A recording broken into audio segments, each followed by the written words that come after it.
call Amstead, followed by Karen Amstead.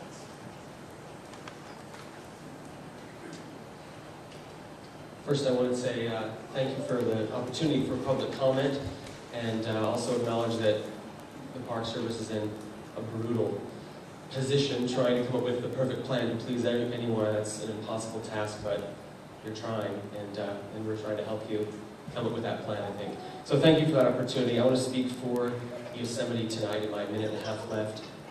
Yosemite really is my life, and it is for my family as well. I was an infant camping here in the park. I came here my whole childhood with my parents. My grandpa, who's still with us at 99 years, still entertains us with stories of hiking in the mountains, hiking to Tuolumne back in the day with his bottle of water from Soda Springs. I'm not sure if I believe him, but I say that just because for everyone here, Yosemite is a sacred place and is part of our lives, and that's why we're here tonight.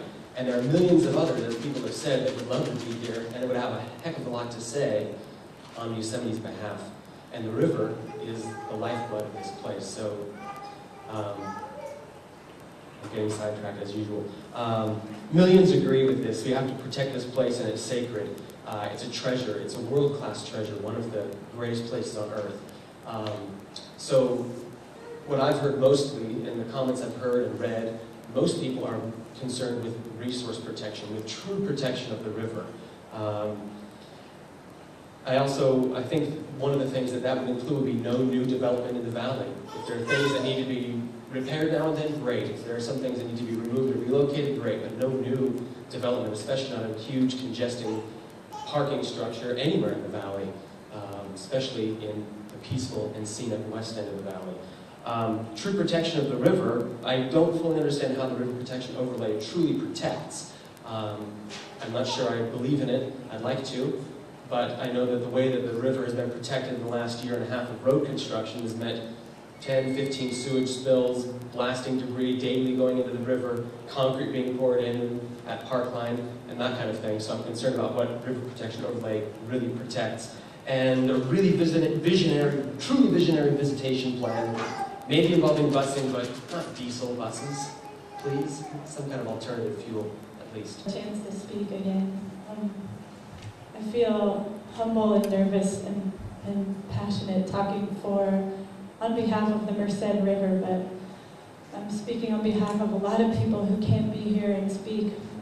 Like Paul said, I can't believe that this is happening so fast, and so many people who I think would be here aren't having a chance to even hear about this, so I don't feel like this is all fair.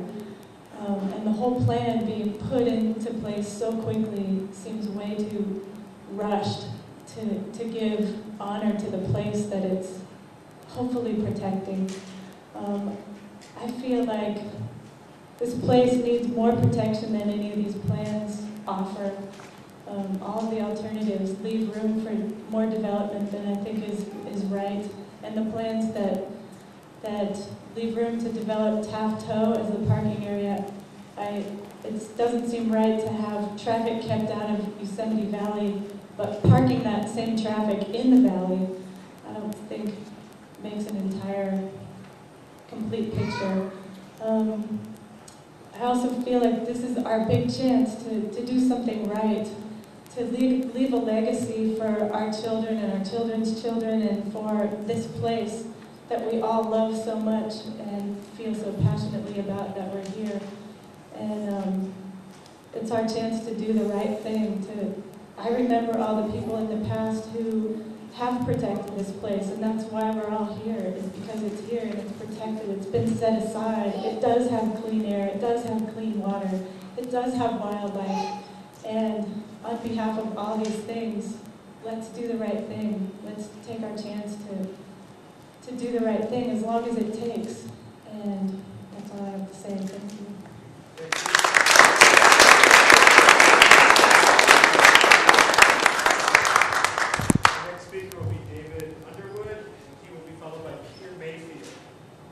I'm David Underwood. I'm the Angeles chapter representative on the Angeles chapter of Sierra Club. We have 50,000 members in Angeles chapter. I can assure you we can get a few letters out on this. We need an extension on the comment period. It's simply too short. Not enough people have had enough time to study it or know about it.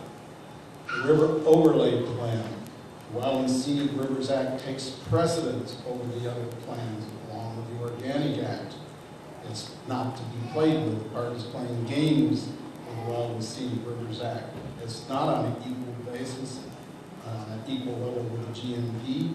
It supersedes it. That's by law. The floodplain. Floodplain hasn't been taken into account. The 100-year floodplain would take in Yosemite Village here, but that's been conveniently left out of the plan too. Leaves room for more development. What's the purpose of more development? Well, I'm spending almost $90 for a hotel room. I wonder how many travelers with children can afford to spend $90 a night for hotel rooms, or $250 at the Awani. That's pretty expensive. That's some of the problems that go on with this. They're also playing games with the boundaries of the rivers. I've made other statements at other hearings, so I'm just trying to get more statements in at this time. This is my fourth hearing. The boundaries in the wilderness areas don't have to be a quarter mile because they're already protected. You can take those boundaries and add that acreage to the lower river and expand the protection of the lower river by doing so, because the wilderness area boundaries are not going to be affected under any circumstance. There's not going to be any development along those boundaries. So using the average of a quarter mile per acre isn't necessary. So again, they're playing games with this plan. Is that my time? Thank you.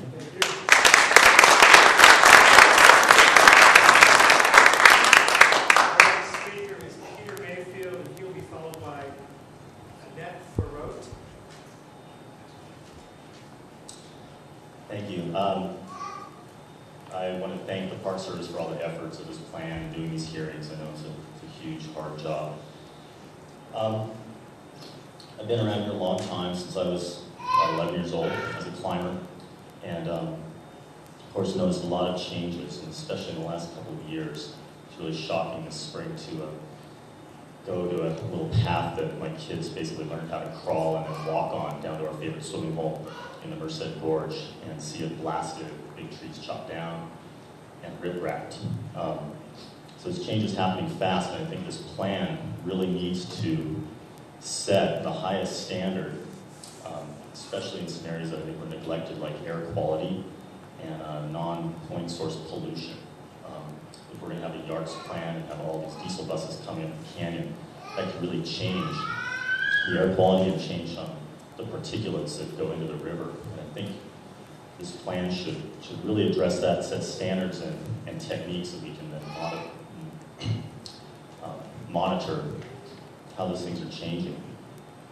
This park should really lead the way, and by setting high standards, it's really going to spur innovation. There are a lot of clean fuel alternatives now for transportation. There are ecological techniques for construction or replacing buildings, and I think we shouldn't be necessarily finding the lowest common denominator and going with that. I think we should have a plan that sets a very high standard and then requires concessionaires, developers, transportation planners to come up with the latest and greatest techniques to meet that standard. So I'm really scared about diesel buses going up every 2 minutes through the canyon and what that could do for change. And